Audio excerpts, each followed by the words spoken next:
모든 환난 가운데 너를 지키는 자라. 두려워하지 말라. 내가 널 도와주리니. 놀라지 말라. 내 손 잡아주리라. 나의 안에 거하라. 나는 내 하나님이니. 모든 환난 가운데 너를 지키는 자라. 두려워하지 말라. 내가 널 도와주리니. 놀라지 말라. 내 손 잡아주리라.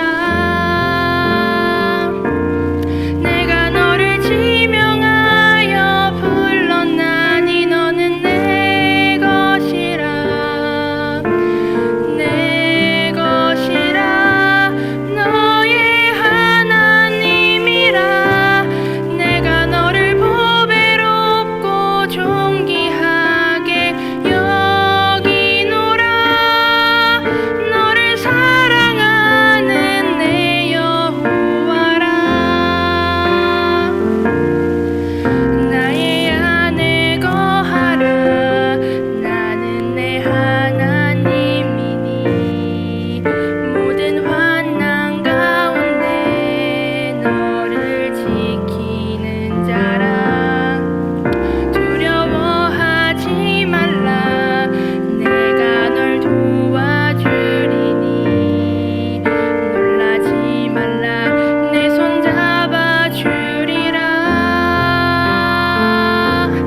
내가 너를 지명하여 불렀나니 너는 내 것이라. 내 것이라. 너의 하나님이라. 내가 너를 보배롭고 존귀하게 여기노라. 너를 사랑하는 내 여호와라. 내가 너를 지명하여 불렀나니 너는 내 것이라. 내 것이라. 너의 하나님이라. 내가 너를 보배롭고 존귀하게 여기노라. 너를 사랑하는 내 여호와라.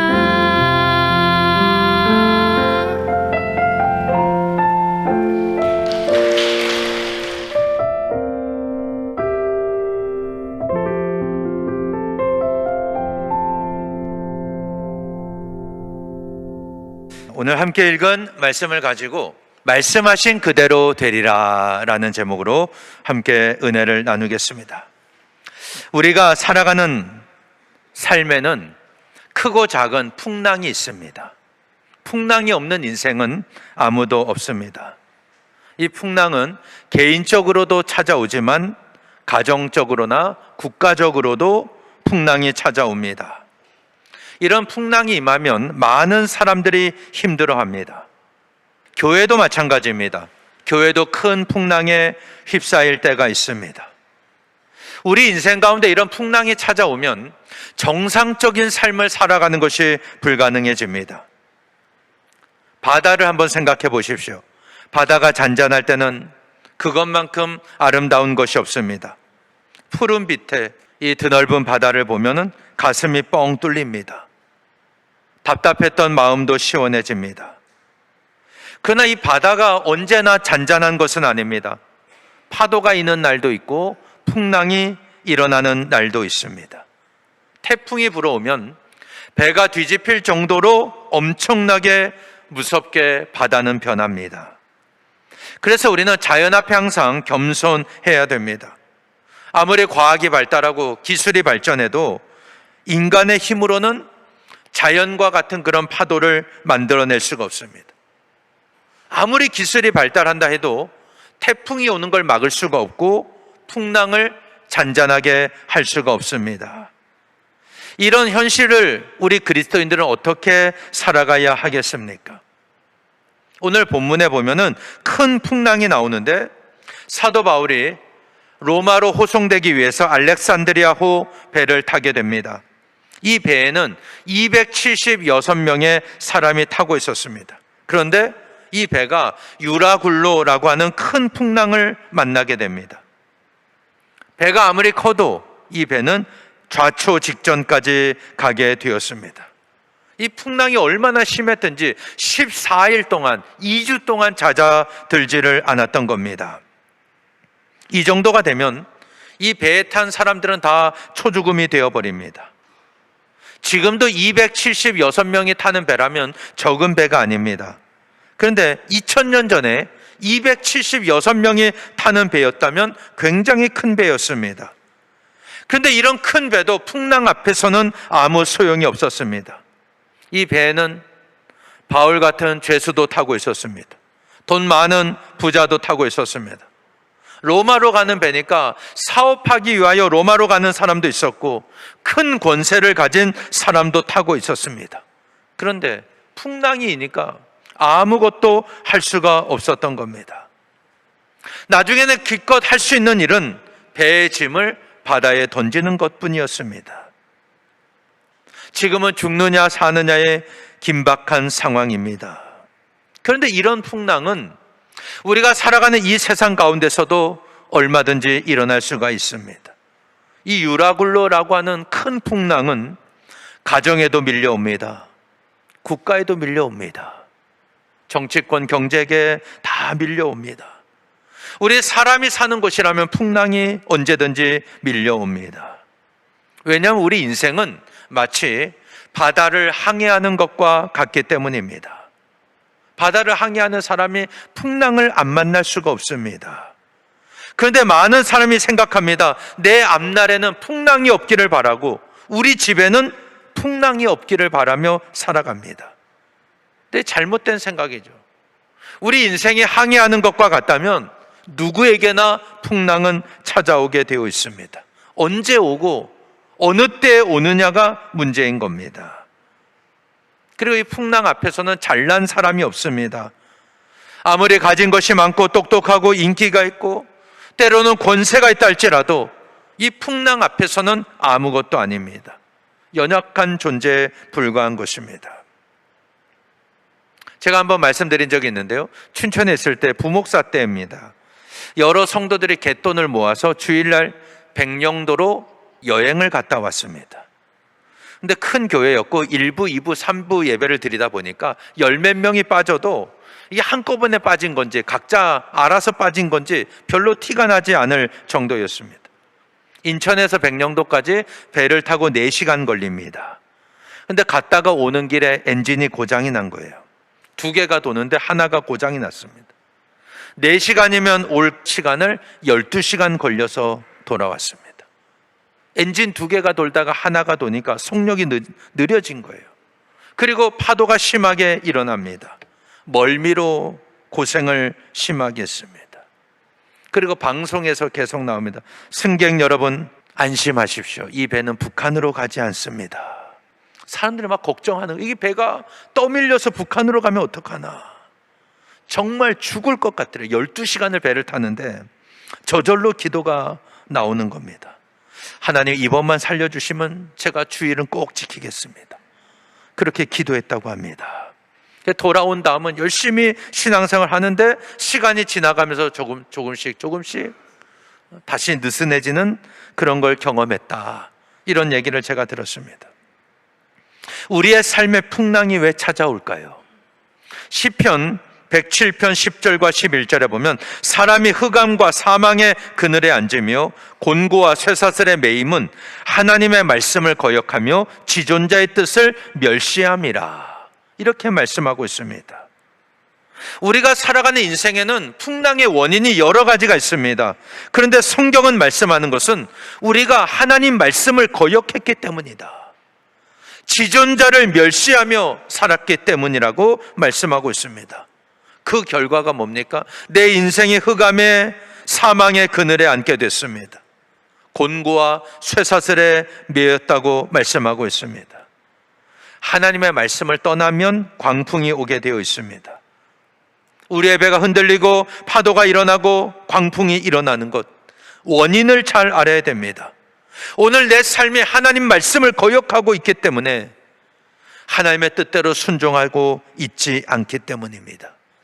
그래서 풍랑이 일어나는, 내 가정에 풍랑이 일어나고 내 일터에 교회에 풍랑이 일어나는 것입니다. 그렇기 때문에 이 풍랑이 잦아들려면 하나님 앞에 돌아와야 됩니다.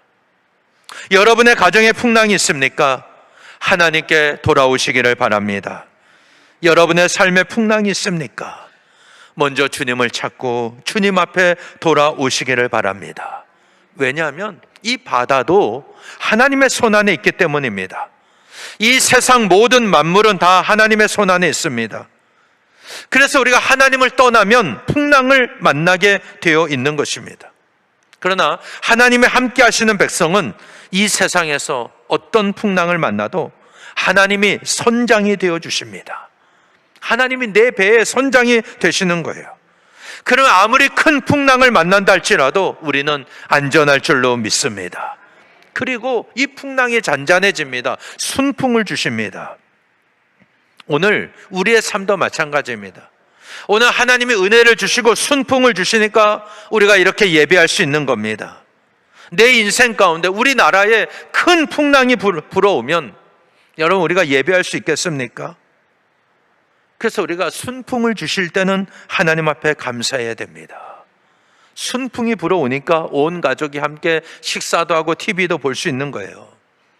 여러분 광풍이 한번 불어와 보십시오.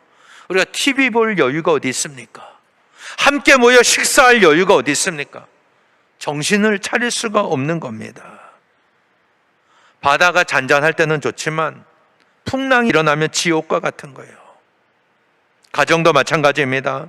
가정이 평안할 때는 가정만큼 좋은 곳이 없습니다. 가정에서 참된 쉼을 얻고 안식을 얻을 수가 있습니다. 근데 가정 안에 풍랑이 일어났다 생각해 보세요. 가정이 지옥과 다를 바가 없는 거예요. 사업과 직장 생활도 마찬가지입니다. 그래서 우리는 하나님의 말씀을 붙잡아야 됩니다. 하나님의 손 안에 바다가 있고 육지도 있는 겁니다.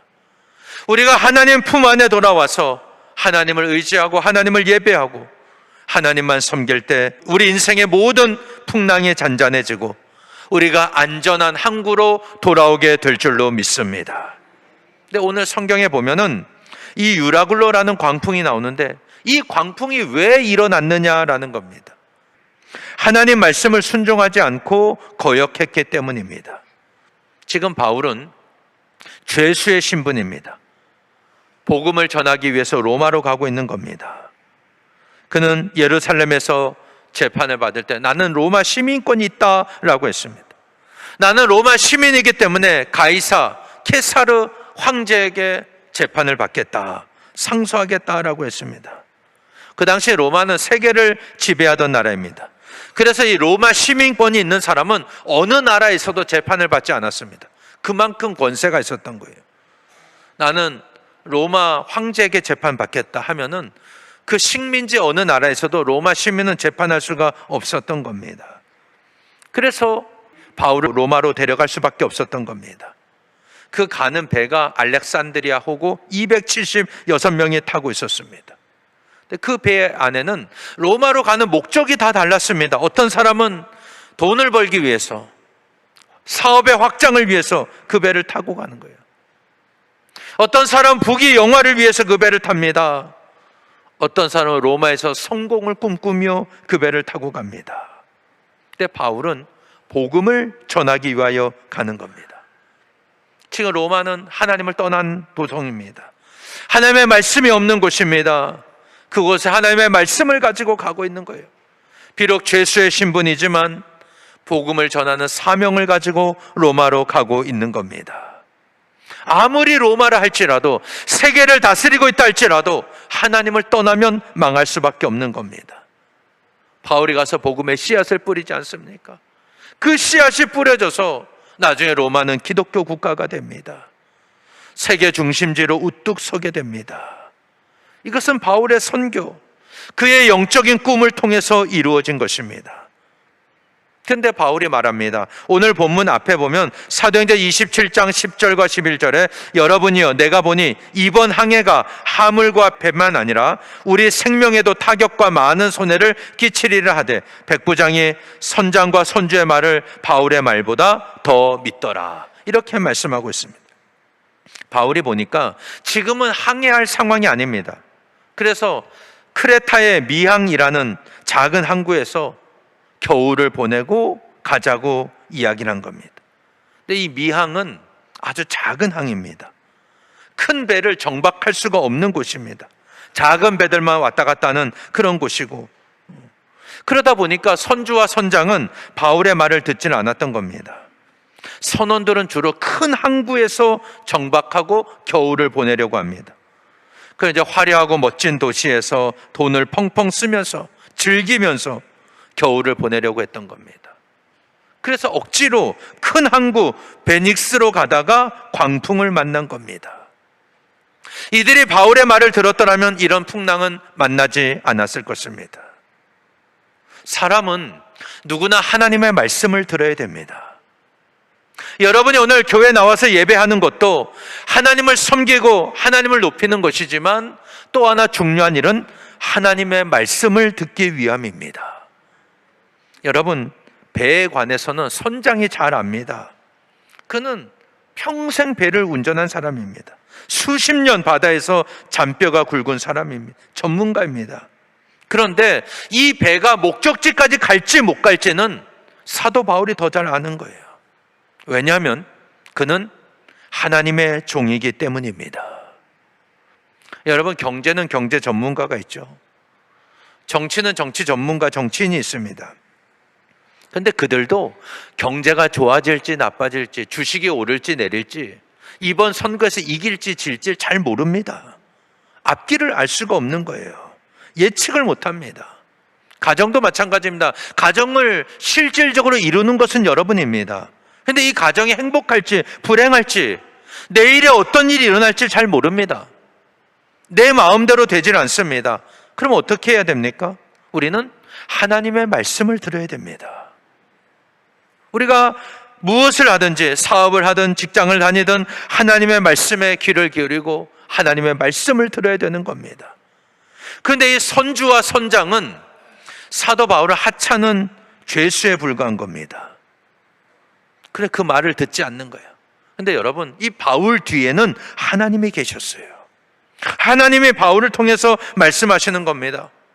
우주와 땅과 하늘을 만드신 하나님, 전능하신 하나님이 바울을 통해서 말씀하시는 거예요.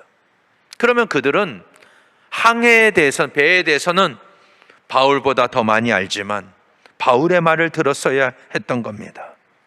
하나님은 바울을 통해서, 주의 종을 통해 말씀하시기 때문입니다.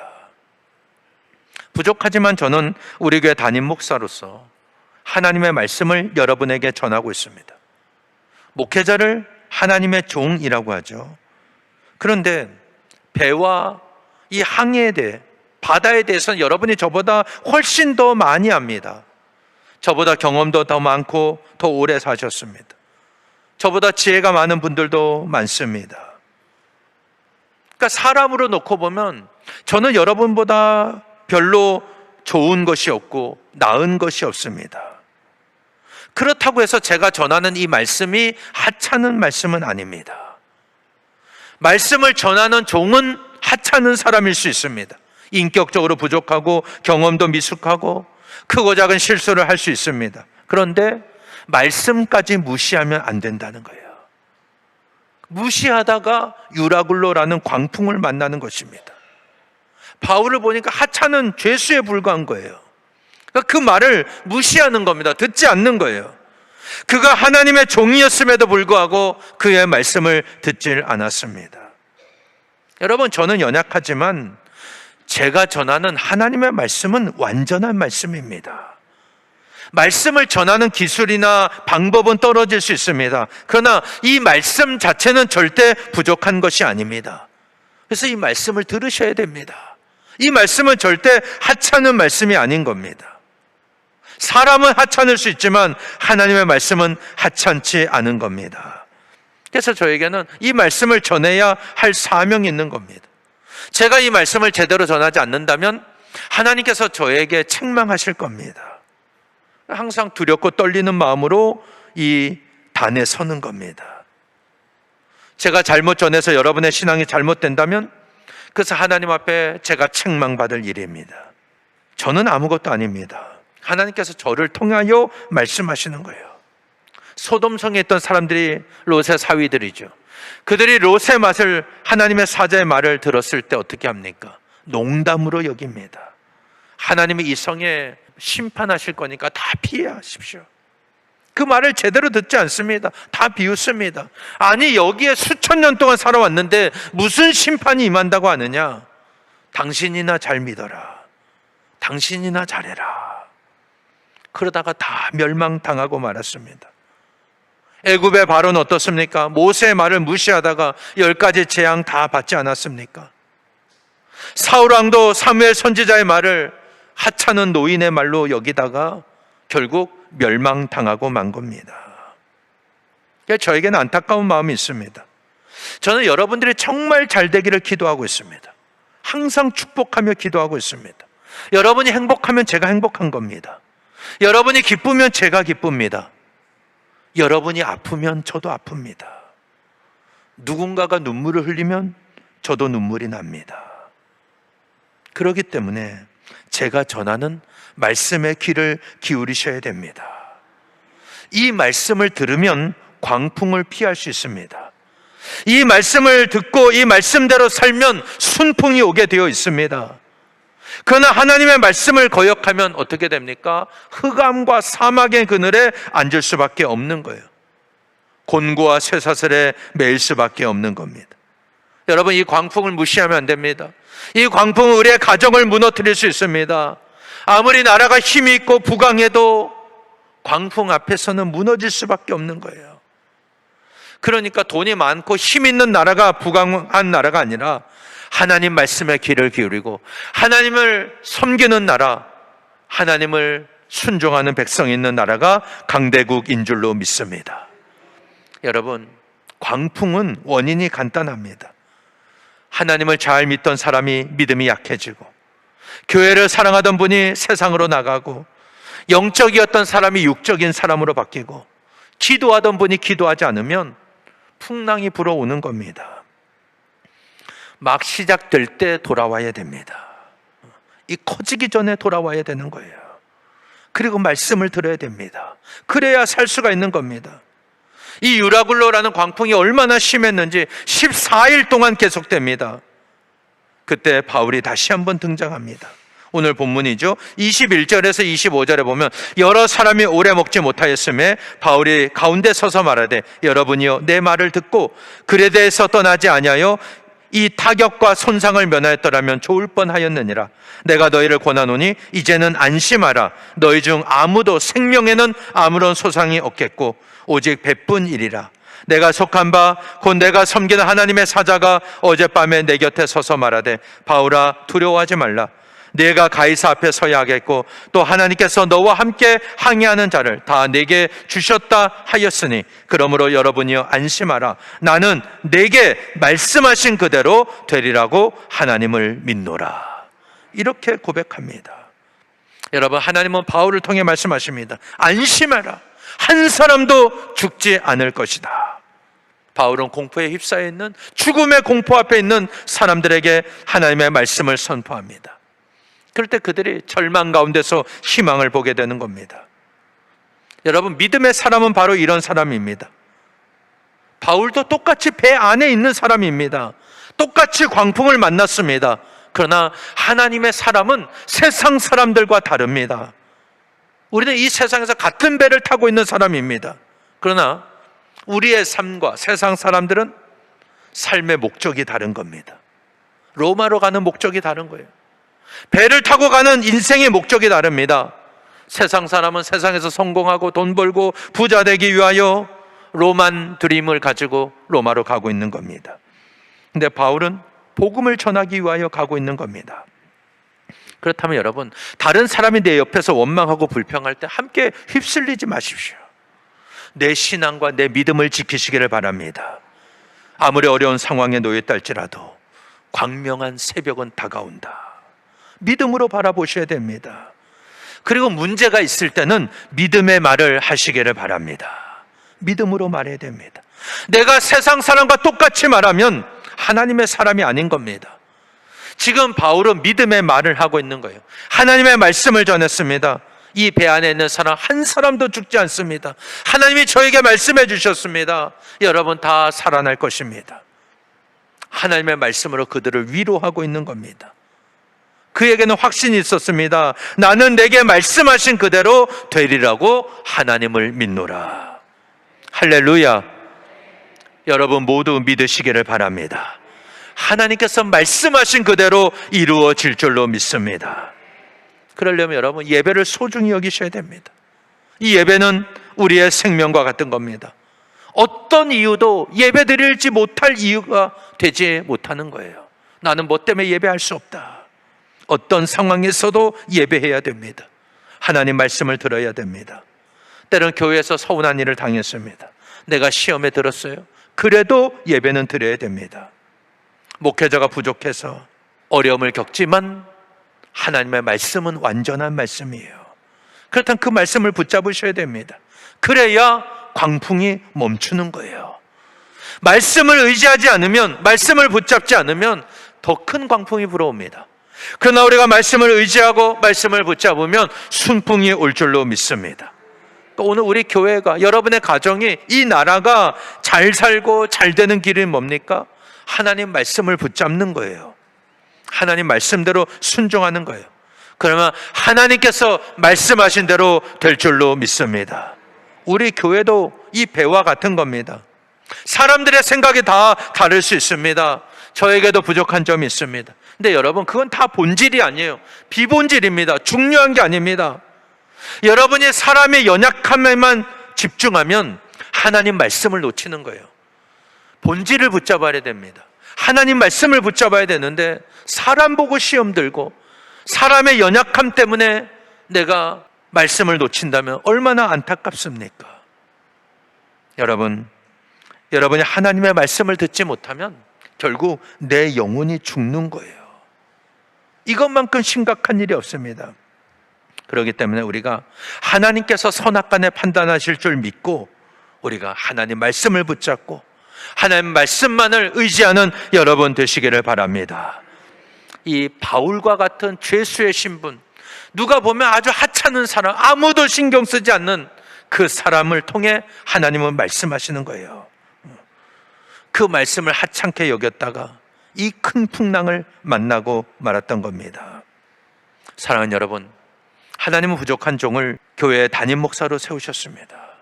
저는 연약하고 부족합니다. 그러나 제가 전하는 이 말씀은 하나님의 말씀이고 완전한 말씀입니다.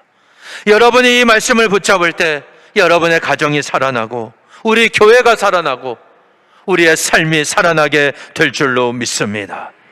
우리 모두 이 말씀을 듣고 순종하여서 하나님께서 행하시는 놀라운 역사를 체험하고 하나님의 영광을 위하여 쓰임받는 저와 여러분 되시기를 예수님 이름으로 간절히 축원합니다.